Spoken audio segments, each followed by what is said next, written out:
और अब आखिरकार आ गया है आखिरी सेक्शन। टायर्स जितने वेयर आउट हो रहे हैं, बैटल्स उतने ही इंटेंस होते जा रहे हैं। सब लोग ध्यान दो, वो आ रहा है। सेक्टर 3 की वो कार जिसको मेंशन करना बहुत जरूरी है, लाल रंग की फेरी टोयोटा 86 GT। जब ये यंग रेसर इस हाकोने माउंटेन रोड से उतरेगा, ग्रेविटी उसका साथ देगी और एक मिरेकल जरूर उसके फेवर में काम करेगा। इंग्लैंड में पला बड़ा ये रेसर कहा था कि रिक्कानाटा आ चुका है। Let's go.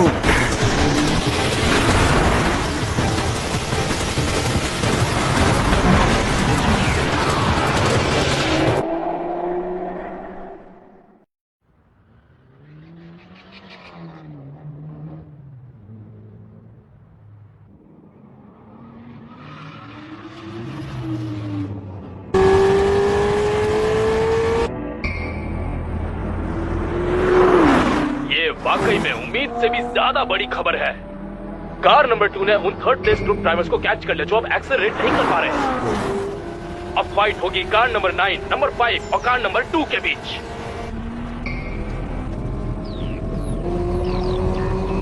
बीच में चल रहे साकोमोटो के लिए अब हालात थोड़े और मुश्किल होने वाले हैं। उसे पीछे चल रही कार और आगे चल रही कार दोनों ही तरफ ध्यान देना पड़ेगा। मुझे नहीं लगा था कार नंबर 2 यहाँ इस जगह पर आके कैचअप करेगा। एक बार उसने मुझे ओवरटेक कर लिया तो उसे दोबारा ओवरटेक करना आसान नहीं होगा।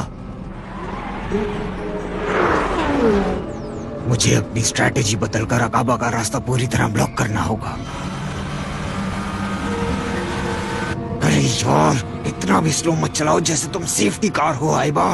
अगर टायर वेयर संभाला नहीं जाता तो फिर रेस में रहना बेकार है।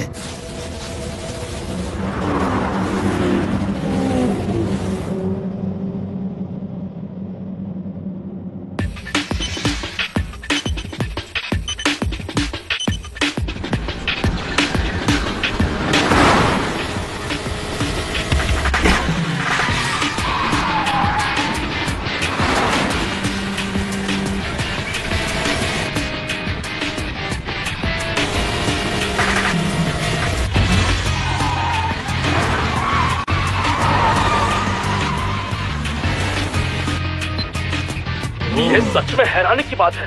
हेडक्वार्टर्स के कंप्यूटर ने कार 86 पर अटेंशन फ्लैग लगा दिया है। ये तो पहली बार हो रहा है। मुझे याद नहीं आता कि ऐसा पहले कभी हुआ भी हो, वो भी प्रीलिमिनरीज में नहीं, सीधा फाइनल रेस में। मिस्टर कोकाशिबा, ये सब क्या हो रहा है? मुझे भी समझ नहीं आ रहा। ये नजारा मेरी सोच से परे होते जा रहा है। ऐसा हो ही नहीं सकता कि टायर बर्न आउट ना हुए हों। फिजिक्स के हिसाब से ये नामुमकिन है।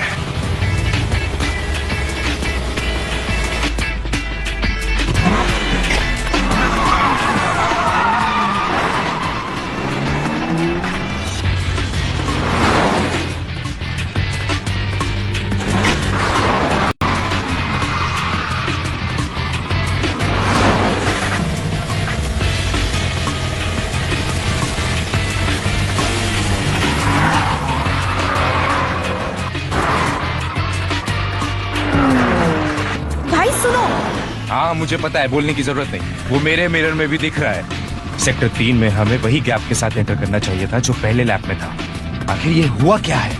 वो बहुत ही जल्दी हमें कैच कर लेगा।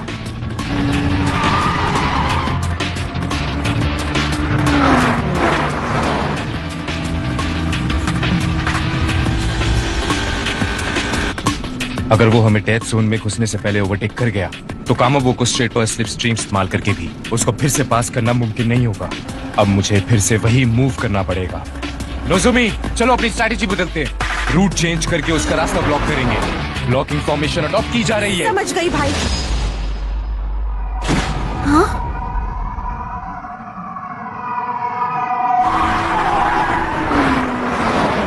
उसने हमारे कुछ करने से पहले ही एक्शन ले लिया। कैच करते ही उसने बिना झिझक मुझे ओवरटेक कर दिया, जैसे इसमें कोई रिस्क नहीं हो। अरे यार, उसने बीच में कट मार लिया। लेकिन एक बार हम दोनों के बीच में फंस गया तो हमारी बात बन जाएगी। ये तो पूरी तरह से एक सॉलिड फोर्ट्रेस बन गया। अब हम सैंडविच फॉर्मेशन लेंगे। कामाबो को स्ट्रेट से पहले इसे बीच में लॉक कर देंगे। समझ गई भाई।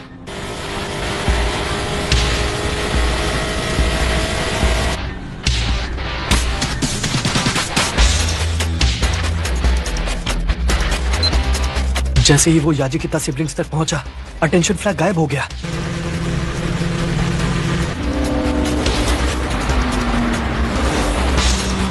इन दोनों कार्स के बीच में फंसना कनाटा के लिए बहुत ज्यादा पेचीदा साबित होगा।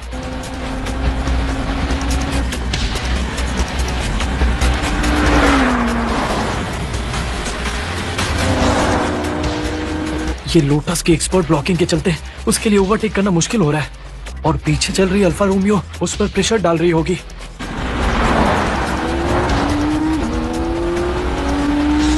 अगर जरा सी भी गलती हुई तो उसकी कार का फ्रंट डैमेज हो सकता है। कनाडा, अब तुम क्या करोगे? इस डेडलॉक से तुम कैसे बाहर निकलोगे? मैं तुम्हें इनसाइड लाइन नहीं लेने दूंगा। नंबर 16 लोटस एक्सीज की ब्लॉकिंग स्किल्स काफी अच्छी हैं। अगर मैंने टायर्स का सही इस्तेमाल नहीं किया तो मैं निकल नहीं पाऊंगा। मिस्टर फुजीवारा ने एक बार कहा था, रोड चाहे जितनी भी पतली लगे, अगर 3 कार्स की जगह है तो ओवरटेक करना हमेशा मुमकिन होता है। मेरी स्किल्स मिस्टर फुजीवारा की तरह कमाल की तो नहीं है, लेकिन यहाँ 3.5 कार्स तक की विड्थ तो मिल रही है। मैं टायर्स पर ज्यादा प्रेशर नहीं डाल सकता। ये करने का बस एक ही मौका है।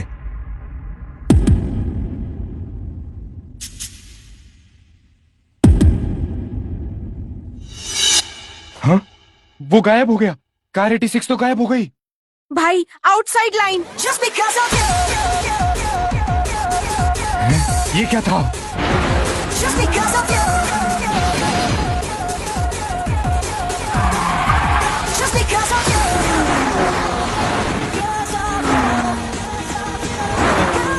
उसकी कार अचानक साइड पर शिफ्ट हो गई।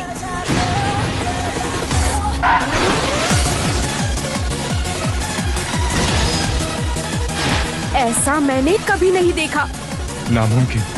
मैं लोटस चला रहा हूँ, और बात जब कर्व्स की हो तो लोटस किसी भी कार से कभी पीछे नहीं रहती। और ये वो ट्रेडिशन है जो कि कॉलिन चैपमैन एरा से चला आ रहा है, और वो परफॉर्मेंस में टोयोटा 86 GT से किसी भी मामले में कम नहीं है। लो, आ गई। कार 86 फिर से आ गई। उसने याजिकिता सिबलिंग्स को ओवरटेक कर लिया है। ये सब कुछ एक पल में हो गया, पता ही नहीं चला। शायद इसी को लाइटनिंग फास्ट स्किल कहते हैं, जो किसी के समझ ही नहीं आई। आप सभी एक बार मेरे हाथ देखिए, मुझे तो गूज़बम्प्स आ गए हैं सच में। मेरे साथ भी यही हो रहा है। अंदर तक एक रोमांच भर गया है। मैंने कभी नहीं सोचा था कि कार 86 टायर ग्रिप इतने अच्छे से संभाल पाएगी। मुझे लगा था कि लो हॉर्स पावर की वजह से टायर और जल्दी वेयर हो जाएंगे। सही कहते हैं, हमेशा कोई ना कोई बेहतर होता ही है। यूके के सबसे प्रेस्टीजियस RDRS का talented driver Katakiri Kanata. I'm beginning to think there's no limit to what he can pull off. Announcer mister Tanaka Kanata के बारे में ही बात कर रहे हैं। चलो अब हम तुम्हारे टॉपिक पर वापस आते हैं। तो तुम कह रही हो कि तुम्हारा कभी कोई बॉयफ्रेंड नहीं था? तुम तो अपनी लुक्स की वजह से काफी पॉपुलर रही होगी। नहीं, मैं बिल्कुल पॉपुलर नहीं हूँ। सच में? हाँ, कुछ लड़कों ने मुझसे कभी कभी कन्फेस किया है, लेकिन मुझे हमेशा डर लगता था। मुझे लगता है मेरी पर्सनालिटी उतनी कॉन्फिडेंट नहीं है। क्या सच में? मैं घर वालों की एक लौती हूँ, तो बचपन से ही मेरे पेरेंट्स कहते थे कि मैं थोड़ी बिगड़ैल और घमंडी हूँ। इसीलिए मुझे हमेशा लगता था कि लोग रिलेशनशिप में मेरे साथ कभी नहीं आना चाहेंगे। ToonWorld4all.me। ओ ऐसा है क्या? मुझे तो तुम बहुत अच्छी लड़की लगती हो rain. And honestly, even if that is true, all the more reason to experience romance. लड़कियों के लिए प्यार में होना उन्हें और बेहतर बनाता है, क्योंकि अगर तुम अपने आप को ऊपर समझोगी तो प्यार में मुश्किलें आएंगी। तो इसीलिए तुम्हें दूसरों के नजरिए से चीजें देखनी जरूरी है। अगर तुम किसी को पसंद करोगी तो नेचुरली तुम दूसरों के नजरिए से सोचना सीख जाओगी। प्यार में होना हमेशा खुशी नहीं देता, और ऐसी बहुत सी चीजें हैं जो तुम्हें हर्ट भी कर सकती हैं। लेकिन अगर तुम हर्ट होने से डरोगी तो खुद को कभी बेहतर नहीं बना पाओगी। अगर तुम मेरे जैसी अच्छी लड़की बनना चाहती हो तो तुम्हें एक अच्छा रिलेशनशिप चाहिए। उसके लिए तुम्हें पहले एक अच्छा लड़का पसंद करना होगा। आपके साथ इस बारे में बात करके अच्छा लगा। मैं थोड़ी जिद्दी हूँ, हर चीज को सवाल करने की आदत है, इसीलिए मैं सोचती रहती हूँ। सच बताऊँ तो कोई है जो कि मुझे बहुत पसंद है। सीनियर क्योको, क्या मैं फ्यूचर में आपसे प्यार के बारे में बात कर सकती हूँ? हाँ हाँ, क्यों नहीं। मैं हमेशा तुम्हारे साथ हूँ। और अब नजारा बदल गया है, थर्ड प्लेस की लड़ाई।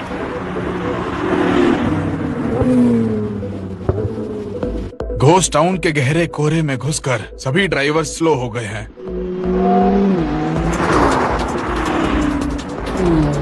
आकाबाकाइडो जितना स्ट्रॉन्ग ड्राइवर है, इस जोन में वो और चौकन्ना हो जाता है।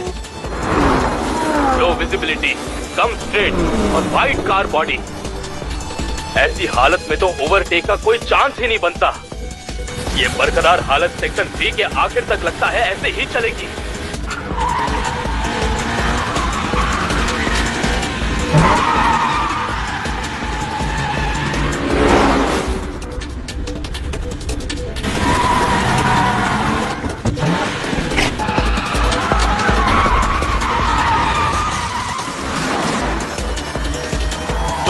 कार 86 को फॉलो कर रहा है, उस ड्रोन ने अभी आगे वाली कार की टेल लाइट का एक हल्का सा नजारा पकड़ लिया।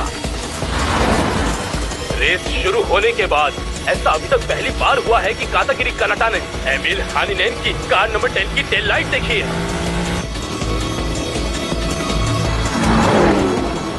ये न्यू कमर टॉप 10 की तरफ फुल थ्रॉटल से दौड़ रहा है, वो भी बिना रुके। MF ghost.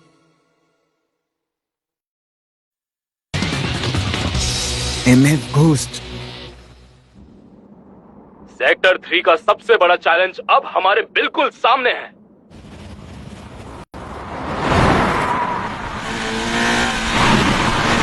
Red racing car धीरे धीरे सफेद कोहरे में गायब हो रही है और डेथ जोन में एंटर हो रही है। मिस्टर ओगाटा, एक फेवर चाहिए। बोलो, मैं कोऑपरेट करूंगा। सुनिए, मुझे इतने घने कोहरे में भी ट्रैक साफ दिख रहा है। ये क्या बोल रहा है? लेकिन मुझे ट्रैक पर कार्स दिखाई नहीं दे रही। प्लीज मेरी और आगे वाली कार का टाइम गैप हर दूसरे सेकंड रेडियो पर अपडेट करते रहिए, मेरे लिए बहुत आसानी होगी। समझ गया, पर ये कर क्यों रहा है मुझे समझ नहीं आया। तुम्हारे आगे कार नंबर 10 है, 2.6 सेकंड्स। रॉजर।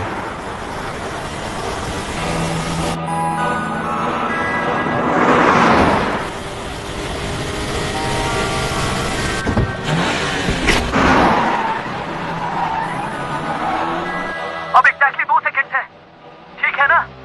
ओवर। हाँ, इसी बेस पर रहिए।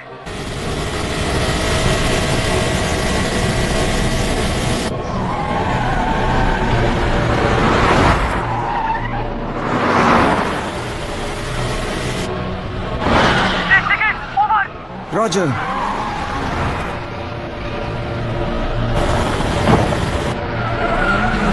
फाइव, 4, 3, 2, 1।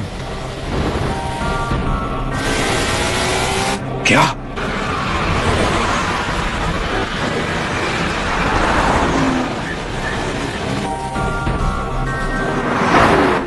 ये पागल लड़का।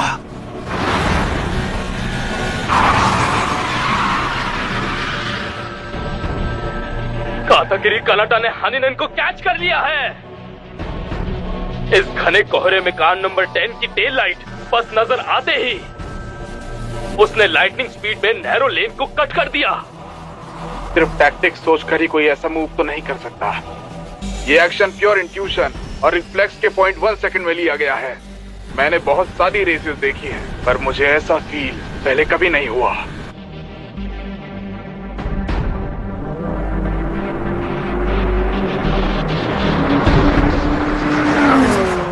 काकेरू टू रेस्ट हाउस। मुझे कार 86 की करंट पोजीशन बताओ। अभी तुम इस वक्त इस बारे में मत सोचो, बस तुम अभी रोड पर ध्यान दो।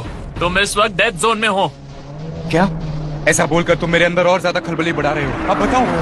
ठीक है, बता देता हूँ। कार 86 ने कार नंबर 10 को ओवरटेक कर लिया है और अब वो तुमसे 15 सेकंड आगे है। क्या गैप इतना ज्यादा हो गया? क्या उसका दिमाग ठिकाने पर है? वो इतने घने कोहरे में ये क्या कर रहा है? मुझे कुछ समझ नहीं आ रहा।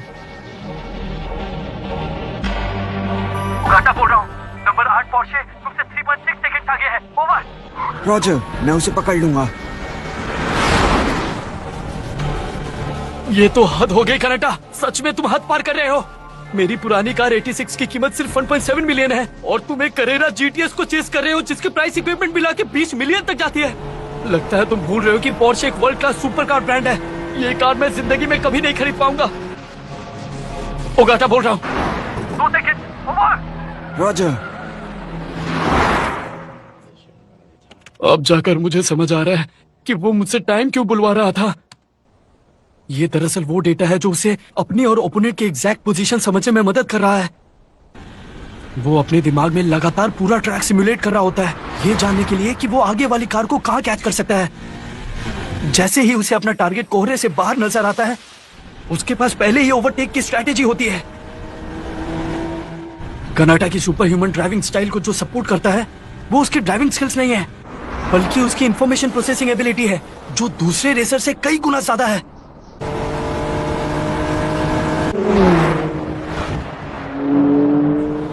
संभाल के, एक कार तुम्हारे पीछे से बहुत हाई स्पीड में अप्रोच कर रही है। हाँ, क्या बोला तुमने? मुझे समझ नहीं आया क्या कह रहे हो। कार 86 तुम्हारे पीछे से हैरान कर देने वाली स्पीड से आ रही है। तुम क्या बोल रहे हो? ये मजाक अच्छा नहीं है। दिखता नहीं है ये डेथ जोन का सेंटर है। ओगाटा बोल रहा हूँ। 1 सेकंड, ओवर। रॉजर। 5, 4, 3, 2, 1।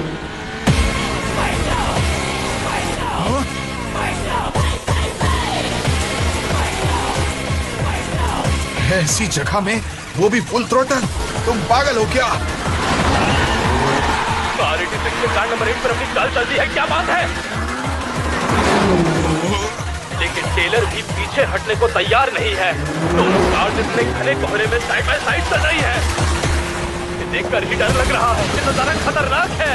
ये दोनों तो हद से ज्यादा जा रहे हैं, दोनों पागल हैं। दोनों बिल्कुल जिद्दी हो गए हैं, पर देखा जाए तो यही असली एमएमजी पार्टिसिपेंट की पहचान होती है। दोनों बिल्कुल पीछे नहीं हट रहे। ये लड़ाई आखिर कैसे खत्म होगी?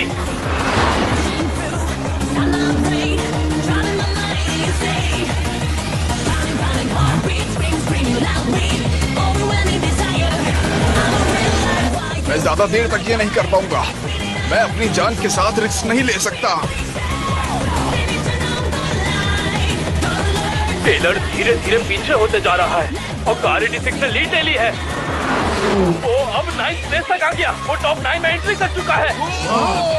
कमाल है, कातागिरी कनाडा तो कमाल है। मिस्टर कोगा शिवा, इतना चुप क्यों हो? कुछ कमेंट्री तो दीजिए। मुझे माफ कीजिए, मेरे पास बोलने के लिए शब्द कम पड़ गए हैं। वो सीन देखकर हम भी अपनी सीट के किनारे पर आ गए हैं।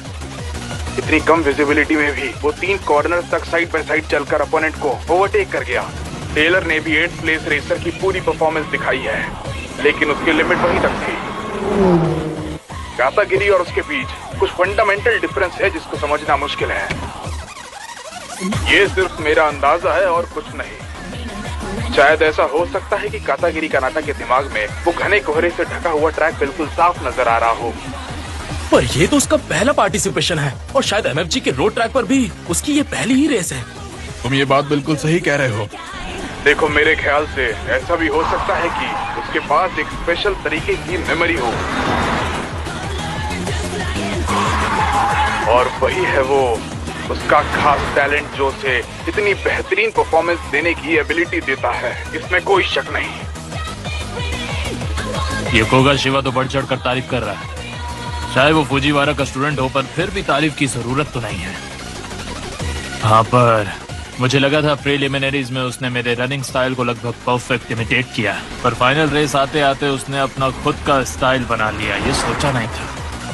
वो वाकई बहुत स्मार्ट है।